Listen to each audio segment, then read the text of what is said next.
Hello everyone, welcome back to my channel. आज हम इस वीडियो में शोल्डर एक्सरे पूरा पढ़ने वाले हैं, जिसमें कि anatomy, indication, contraindication, patient preparation, positioning, centring और एक्सपोजर फैक्टर हम पूरा जानेंगे। इसमें आप ये देख पा रहे हो, ये शोल्डर का एक व्यू है, ठीक है। इसमें थोड़ी मोड़ी एनाटॉमी आपको दिख रही होगी, पर सबसे पहले शुरुआत मैं एनाटॉमी से कर रहा हूँ, ठीक है। आगे वाले पेज पे आपको लेके चलता हूँ। सबसे पहले शुरुआत एनाटॉमी से करता हूँ, ठीक है।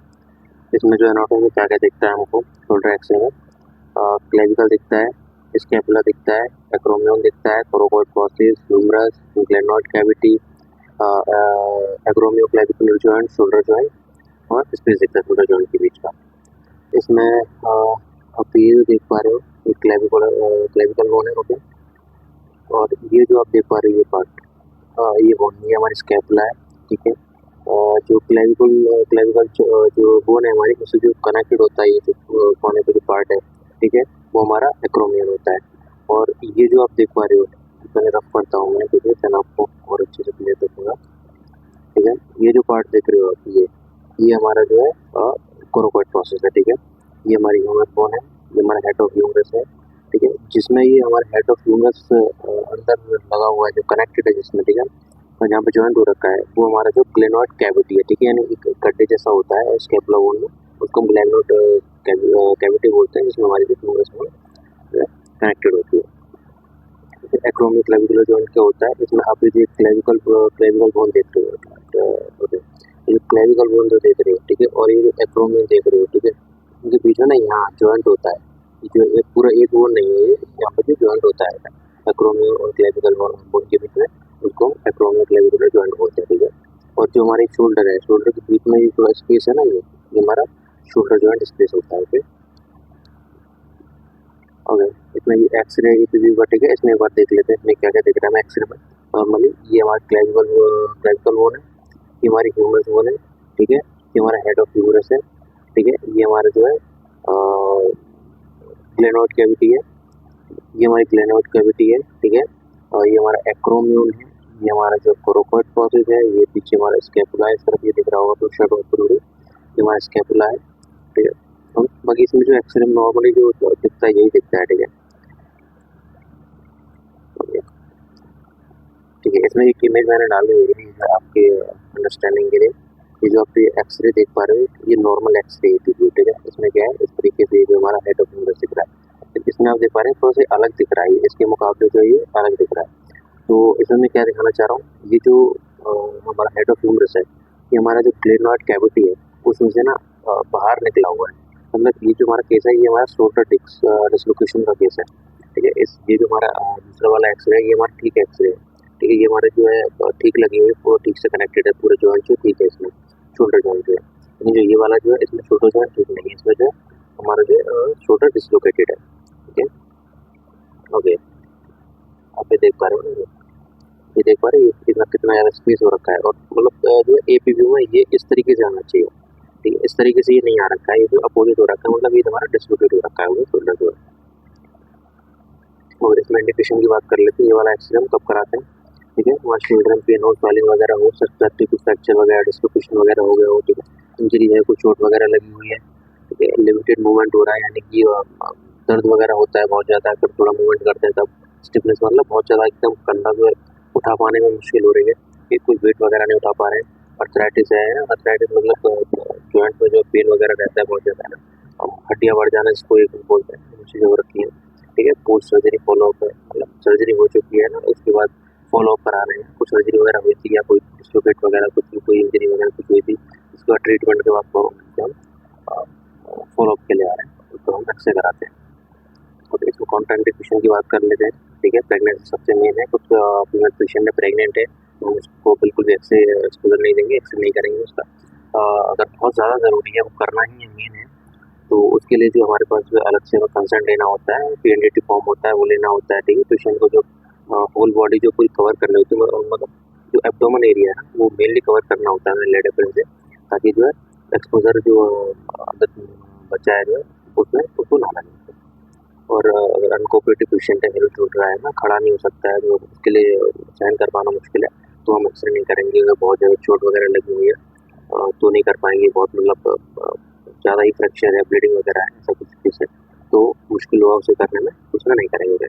और लैक ऑफ मेडिकल नेसेसिटी है, यानी कि अगर ज़रूरत नहीं है हमें इस चीज़ की, तो हमें बिल्कुल भी पेशेंट को एक्स्ट्रा एक्सपोजर नहीं देना है। क्योंकि पेशेंट प्रिपरेशन की बात कर लेते हैं इसमें, ठीक है। सबसे पहले तो जो है पेशेंट को एक्सप्लेन करना है हम क्या करने वाले हैं, क्या करने वाले हैं, कैसे नहीं करने वाले हैं, ठीक है। और टोटल हम पेशेंट को एक्सप्लेन कर देंगे तो उसके लिए भी ईजी रहेगा सब कुछ, है ना, जो हो रहा है उसके साथ तो पता रहेगा क्यों हो रहा है, कैसे हो रहा है, ठीक है। मेटलिंग आइटम्स वगैरह हैं तो वो रिमूव कराएंगे, फीमेल पेशेंट हैं तो उनका जो अंडरगारमेंट्स वहाँ पर वो चेंज कराएंगे, जो कोक वगैरह होता है, ठीक है, तो वो चीज़ हमें चेंज करानी है, ठीक है। क्लोथ वगैरह चेंज करने के लिए उसे हम हॉस्पिटल गाउन पहनवाएंगे, हॉस्पिटल गाउन पहनवाने के बाद और अगर फीमेल पेशेंट है तो जो है LMP वगैरह पूछनी है ना, लास्ट मिनट जो मेंस्ट्रुअल साइकिल जो है उसको पूछना है कब था, अगर 1 महीने के अंदर है तो ठीक है, 1 महीने के बाद है तो हमें एक्सरे नहीं करना है। और उससे अगर PCOD अगर इस तरह कोई प्रॉब्लम है तो उससे हम कंसर्न लेते हैं, ठीक है, उसको प्रॉपर लिखवाते हैं उसके साइन के साथ कि प्रेगनेंसी वगैरह का ऐसा कोई चांस नहीं है, ठीक है। और एट लास्ट सब कुछ होने के बाद पेशेंट को हमें एक्चुअली एकदम खड़े रहने के लिए बोलना है जब हमारा एक्सरे हो रहा होगा, ओके। उसके बाद पोजिशनिंग की बात कर लेते हैं, ठीक है। इसमें जो एक AP व्यू आता है, ठीक है, AP व्यू करने के लिए क्या करते हैं, अब ये जो व्यू देख पा रहे हैं ना, ये वाला ये इमेज मैंने डाली हुई इसमें, पेशेंट को सीधे खड़े रहना है, ठीक है, चेस्ट अपनी जो डिटेक्टर की तरफ लगानी है, ठीक है, शोल्डर जो एकदम टच कराना है उससे, ठीक है। और उसमें हाथ जो है ना हमें लाइक इस तरीके से रखना है, ये जो हमारा हाथ होगा ना आगे, यानी कि जो हमारा पाम है वो एकदम अपर सामने की तरफ फेस करना चाहिए, ठीक है, फ्रंट फेस करना चाहिए। Patient stand on a light back and against the detector.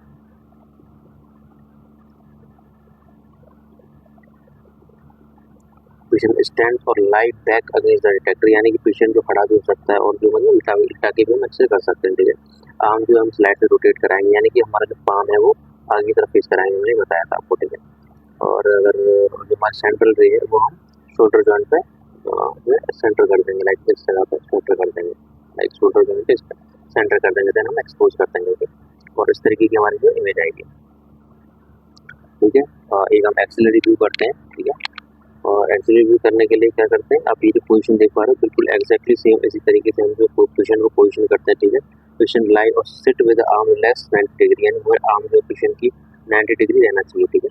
और एक्सरे बीम जो है हम डिटेक्ट करते हैं बिलो द आर्म पिट, यानी कि हमारे जो आर्म पिट है यानी शोल्डर जॉइंट है, ठीक है, वहाँ पर हम जो है जो डिटेक्टर की मतलब वो जो हमारा सेंटर एरिया है ना, जो आर्म पिट है उसको हम जो डिटेक्टर के ऊपर एकदम सेंटर में रखते हैं, ताकि जो हमारा जो एक्सरे आना है वो प्रॉपर आई कटे ना कहीं से भी, है ना, कोई बोन ना कटे, हमारा कोई शोल्डर जो बिल्कुल ना कटे कहीं से भी, ठीक है। और ये बेसिकली जो है शोल्डर जॉइंट जो है डिसलोकेट तो नहीं है, डिसलोकेशन वगैरह चेक करने के लिए ज़्यादा बेहतर रहता है। और उसे करने के लिए हमें जो है 15 से जो है 30 डिग्री करीब हमें एंगल देना है, ठीक है, कैसे देना है, लाइक अगर हमारी एक्सरे ट्यूब यहाँ पर है तो हमें जो एक लाइक इस तरीके से हमें एंगल देना है, ओके, इस तरीके से हमें एंगल देना है, लाइक ये हमारी जो एक्सरे ट्यूब है, ओके, इस तरह हमें एंगल देना है करीब 15 से 30 डिग्री का, ठीक है। और हमारा जो सेंटर है वो कहाँ रखना चाहिए, हमारा ग्लेनोह्यूमरल जॉइंट पे, ठीक है, ग्लेनोह्यूमरल जॉइंट जो हमारा शोल्डर जॉइंट है, ग्लेनोह्यूमरल जॉइंट मतलब ह्यूमरस और जो ग्लेनोड कैविटी जो है इन दोनों के बीच का जो जॉइंट है वो हमारा ग्लेनोह्यूमरल जॉइंट हो जाएगा, ठीक है। वहाँ हम सेंटर करना देना है, एक्सपोज कर देना, ओके। तो हमारा इमेज आएगा वो किस तरीके का आएगा, इस तरीके आपको दिख रहा है इमेज नीचे, ये इस तरीके का हमारा इमेज आएगा, ओके। और एक हमारा जो है लेटरल सॉरी वाईवी की बात कर लेते हैं। वाईवी में क्या करते हैं, बेसिकली वाईवी में हम जो है सेम जो है AP की तरह पोजिशन कराते हैं, बस जो हमारा पेशेंट है ना उसको थोड़ा सा जो है, यानी कि जो अगर मान लो हमारा लेफ्ट हैंड का होना है, ठीक है, तो लेफ्ट हैंड डिटेक्टर की साइड रखेंगे और जो हमारा राइट हैंड है उसको थोड़ा सा जो है राइट हैंड की तरफ से पेशेंट को करीब 45 टू 60 डिग्री के एंगल पे जो है रोटेट कर देंगे, यानी कि इस तरीके जैसे इसमें आपको दिख रखा है ना, बिल्कुल सेम एग्जैक्टली इसी तरीके से, ठीक है, ऐसे इसमें जो पेशेंट है इस तरीके से रख देंगे, ठीक है। और जो हमारा इफेक्टेड आर्म है वो हमारा जो रिलैक्स होना चाहिए, ठीक है, तो हमारा जो इफेक्टेड आर्म को रिलैक्स मतलब 90 डिग्री में होना चाहिए, जैसे AP पोजिशन में करते हैं ना ऐसे ही, बस थोड़ा सा जो है उसमें जो हमारा एल्बो से जो है 90 डिग्री का कर देते हैं पेशेंट की आर्म को, और जो हमारा ये जो है डिसलोकेशन वगैरह ये काफी अच्छे से नजर आता है इसमें, जो क्योंकि जो हमारा जो ये व्यू है इस तरीके से आता है, हमें जो इसमें ह्यूमरस साइड ऑफ ह्यूमरस जो है प्रॉपर नजर आता है ग्लेनोड कैविटी के अंदर है या नहीं है। हमारा जो है सेंटर कहाँ करेंगे, ग्लेनोह्यूमरल जॉइंट पे, यानी कि जो हमारा जो जॉइंट है शोल्डर जॉइंट है वहाँ पर सेंटर करेंगे और देन एक्सपोज कर देंगे, ओके। इसमें जो हमने बाइबिंग किया है वो इसके लिए कैसे करते हैं, ठीक है। ये आप देख पा रहे हो, ये हमारा एक्रोमियन प्रोसेस है, ये हमारा कोराकॉइड प्रोसेस है, ठीक है। जो कोराकॉइड प्रोसेस और जो हमारा एक्रोमियन प्रोसेस है, इन दोनों के बीच में जो हमारा हेड ऑफ ह्यूमरस आता है, ठीक है। जब ये आ जाता है ना, वो हम मानते हैं परफेक्ट जो हमारा बाइबियल एक्सरे हो गया। जैसे आप इसमें देख पा रहे हो, ये हमारा जो है एक्रोमियन प्रोसेस है, ये हमारा कोराकॉइड प्रोसेस है। इन दोनों के बीच में करीब हेड ऑफ ह्यूमरस आ रहा है। हालांकि और बेहतर हो सकता था ये एक्सरे, पर आप देख पा रहे हो थोड़ा सा लाइक थोड़ा वाई जैसा स्ट्रक्चर बन रहा है, जैसे इसमें बन रहा है वाई जैसा स्ट्रक्चर, इस तरीके का वाई जैसा स्ट्रक्चर बन रहा है। ओके, इसके एक्सपोजर फैक्टर की बात कर लेते हैं, ठीक है। इसमें जो हम केवीपी देते हैं 60 से 70 के बीच में देते हैं, एमएस जो 10 to 20 देते हैं, ओके। और जो हमारा केवीपी है वो हमारा पेनिट्रेशन पावर को कंट्रोल करता है, ठीक है। पेनिट्रेशन पावर मतलब जो हमारे पेशेंट को ऐसे जो है पूरा पेनिट्रेट करके जो डिटेक्टर पे जाती है उनको कंट्रोल करता है, ठीक है। जितना ज़्यादा होगा उतनी आसानी से जो है और उतने अच्छे से जो हमारी पेनिट्रेशन है वो हो पाएगी एक्सरे की, और हमारी इमेज बन पाएगी, ठीक है। हालांकि ज़्यादा भी नहीं रख सकते, कम भी नहीं रख सकते, क्योंकि ज़्यादा रखेंगे तो ओवर एक्सपोज हो जाएगा और अंदर रखेंगे तो अंडर एक्सपोज रह जाएगा। और एमएएस जो हमारे में अमाउंट ऑफ एक्सपोजर को कंट्रोल करता है, यानी कि जो हम कितना जो है रेडिएशन पेशेंट को दे रहे हैं पर सेकंड, वो चीज़ कंट्रोल करता है हमारा एमएएस। ओके, इस वीडियो में इतना ही था। बाकी और भी वीडियो से मैंने जो मतलब वीडियोज बनाई हुई हैं और भी जो है एक्सरसाइज के बारे में आप जो है देख सकते हो जाकर के मेरे चैनल पे वीडियोज में जाके। और मेरा जो है पूरा जो अपर लिम्स है उसका जो वीडियो पूरा कंप्लीट हो चुका है। मैंने जो हैंड का बनाया, रिस्ट का, फोर आर्म का, एल्बो का, ह्यूमरस का, और ये जो वीडियो है शोल्डर जॉइंट का है। तो आप जो है पूरी वीडियो लाइन जो है सीक्वेंस में देख सकते हो, प्ले लिस्ट भी बनाई हुई है। बाकी इस वीडियो में इतना ही था, हो गया। Thank you very much.